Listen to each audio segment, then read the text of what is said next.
সবাইকে নমস্কার।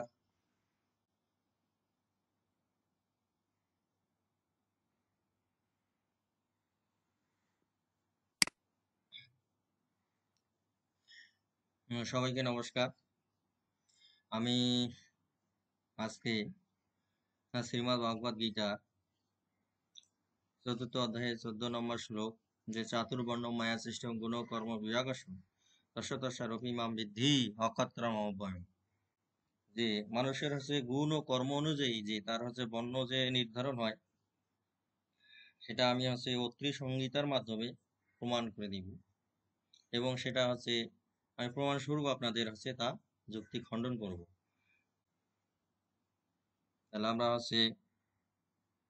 আমি আমি আগে আমার পরিচয় দিয়ে নিই।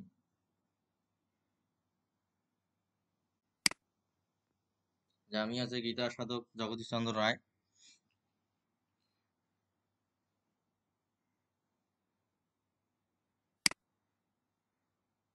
এবং যে মন্ত্রটির কথা বলতেছি সেই মন্ত্রটি শ্রীমদ্ ভগবদ গীতা ৪র্থ অধ্যায় শ্লোক নাম্বার ১৩, যে চাতুর্বর্ণম মায়া সৃষ্টম গুণকর্ম বিভাগস্য তস্য তস্যারপি মাম বিদ্ধি অক্ষত্রম উপায়ম। যে আমি 4টি বর্ণের সৃষ্টি করেছি, এবং গুণ ও কর্ম অনুযায়ী 4টি বর্ণ আমি সৃষ্টি করেছি।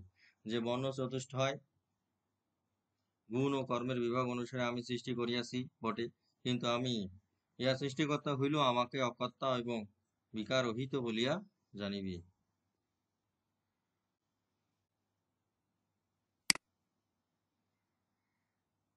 এখন আমরা এখানে দেখি যে আমরা বলে থাকি যে ব্রাহ্মণের সন্তান হলে ব্রাহ্মণ হবে, ক্ষত্রিয় সন্তান হলে ক্ষত্রিয় হবে, বৈশ্যের সন্তান হলে বৈশ্য হবে। মানে বীজ গুণী যে বীজ, মানে বীজে বর্ণ নির্ধারণ হবে, কিন্তু এখানে সেটা স্পষ্ট করে দিয়েছেন যে বীজ অনুযায়ী কখনো বর্ণ নির্ধারণ হইবে না। যে এখানে আমরা অত্রি সংহিতা, এই যে আমরা অত্রি সংহিতা দেখতেছি, যে অত্রি সংহিতার এই মন্ত্রগুলো আমরা দেখি, দেখলেই আমরা স্পষ্ট করে বুঝতে পারবো। এখানে বলছে নিয়ত অহোরাহ সাধ্যে সবিপ্র মনিষ্যতি বেদান্তম পঠতে নিত্যম সর্বসঙ্গ পরিত্যাজ্যেত সাংখ্য যজ্ঞ বিচারস্থ সবিপ্রতিযুৎসতি অষ্টাদশ ধনবান সংগ্রামে সর্বসম্মুখে আরম্ভতে নিজিতায়ান সবিপ্রখাত উচ্যতে কৃষি কর্ম রথ অতয়স্য গবস্য প্রতিপালক।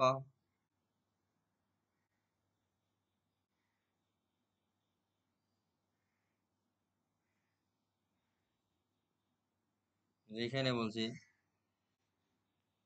যে শাকপত্র ফলমূল ভোজি বনবাসী এবং নিত্য শ্রদ্ধারত ব্রাহ্মণ মুনি বলিয়া কথিত হন, যিনি প্রত্যহ বেদান্ত পাঠী এবং সর্বসঙ্গ থেকে সাংখ্য এবং যোগের তাৎপর্য জ্ঞানে তৎপর, সেই ব্রাহ্মণ দ্বিজ নামে অভিহিত হন।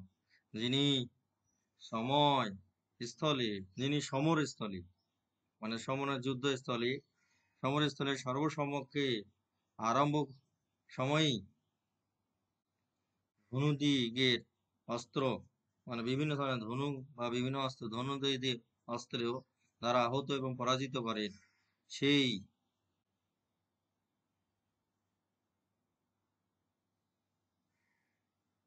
ব্রাহ্মণ ক্ষাত্র সঙ্গ, তাকে ক্ষত্রিয় বলা হয়। বাণিজ্য ব্যবসায়াংশ সবিপ্র বৈশ্যতি লক্ষা লবণ সমীক্ষ কুসুম্ভ ক্ষীর স্বরূপিয়াম বিক্রেতা মধুর্মাসনম সবিপ্র শূদ্রস্যতে সৌরস্য তস্করস্যৈব সুতকা দংশক তথা মাংসাংশে সদালুপ্ত বিপ্র নিষাদ উচ্যতে ব্রহ্মতত্ত্বম ন জানাতি ব্রহ্মসূত্র ন গর্বিত তলৈব পাপন বিপ্র পশু পশুরুদাহিত যে শিরস্যা চৈব নিঃশঙ্ক চৈব সবিপ্র মিলেস্য উচ্যতে ক্রিয়াহীনস্য মুখ্যস্য সর্বধর্ম বিবর্জিত নির্দয় সর্বভূতেষু বিপ্রচণ্ডাল উচ্যতে বেদ হীনস্য পঠন্তি শাস্ত্রম শাস্ত্রহীনস্য পুরাণ পাঠা পুরাণহীনা কৃষ্ণ ভবন্তি ভক্তাদষ্ট ভগবৎ ভবন্তি। যে কৃষিকার্যে প্রতিপালক এবং বাণিজ্য তৎপর ব্রাহ্মণ বৈশ্য বলিয়া উক্ত হন।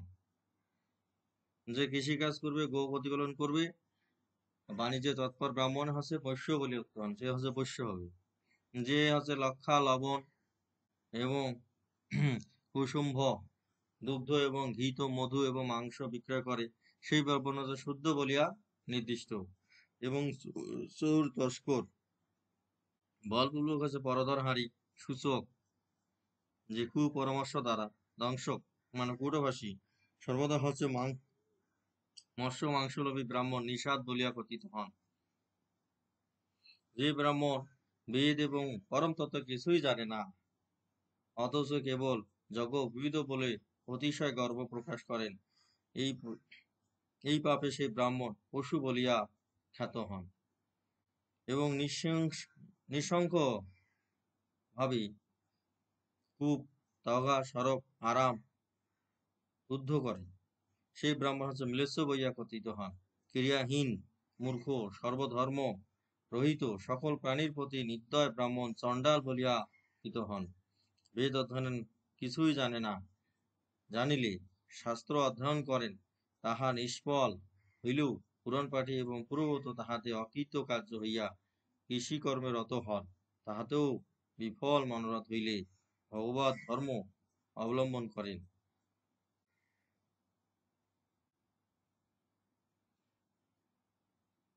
যে অথর্ববেদী এবং সুব্রত পুরাণ পাঠক ইহাদিকে শাস্ত্র বা যজ্ঞ বা মহাদানে কদাপি বরণ করিবে না। ইহাদিকে বরণ করিলে পিতৃশ্রাদ্ধ অশুভজনক দান যজ্ঞ নিষ্ফল, এই জন্য এই সকল ব্যক্তি পরিত্যাজ্য।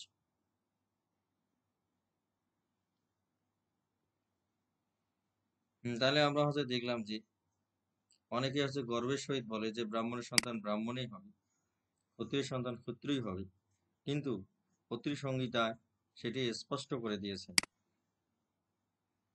যে গুণ এবং কর্ম অনুসারেই মানুষের হচ্ছে কর্ম নির্ধারিত হয়। সবাইকে নমস্কার।